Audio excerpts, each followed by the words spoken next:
નવસારીની નવી વસાહત ખાતે રહેતા અને કેરીનો ધંધો કરતા એક દેવી પૂજક ઈસમ ઉપર 3 ઈસમો દ્વારા તીક્ષ્ણ હથિયારથી હુમલો કરવામાં આવતા તેને તાત્કાલિક સારવાર માટે નવસારીની સિવિલ હોસ્પિટલ ખાતે ખસેડવામાં આવ્યો હતો.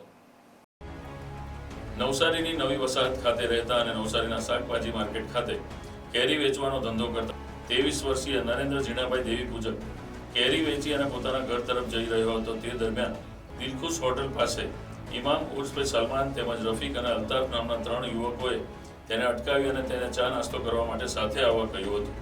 પરંતુ તેણે ના પાડતા ઇમામ ઉર્ફે સલમાને તેને કહ્યું હતું કે તારા પરિવારને મેં ઉછીના પૈસા આપ્યા છે તે મને આપી દે.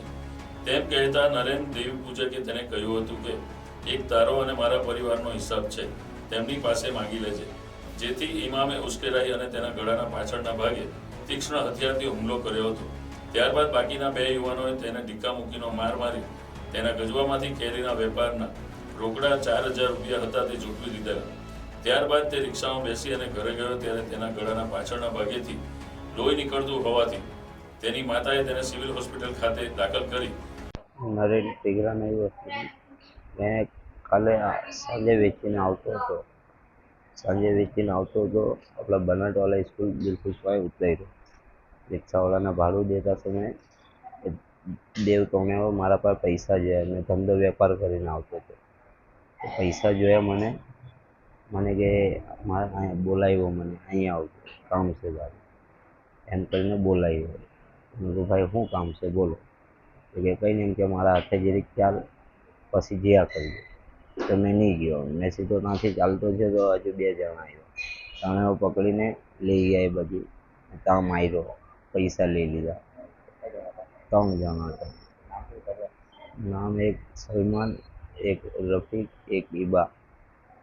એ 3 જણા હતા. મારા પાસે ધંધાના 20-25 હજાર રૂપિયા. બ્લેડ ટાઈપ ચપ્પુ આવે તે મારેલું હતું બોથી પર ને એમ હાથે ને ઘૂસાને જાપને એવું મારતા હતા. પોલીસ ફરિયાદ કરેલી હતી. અને નવસારી ટાઉન પોલીસ મથક ખાતે ફરિયાદ નોંધાવતા નવસારી ટાઉન પોલીસે કાર્યવાહી કરી 3 હુમલાખોર યુવાનોને તાત્કાલિક ઝડપી પાડી કાયદેસરની કાર્યવાહી કરી 3 વિરુદ્ધ ગુનો દાખલ કરી વધુ તપાસ હાથ ધરી છે.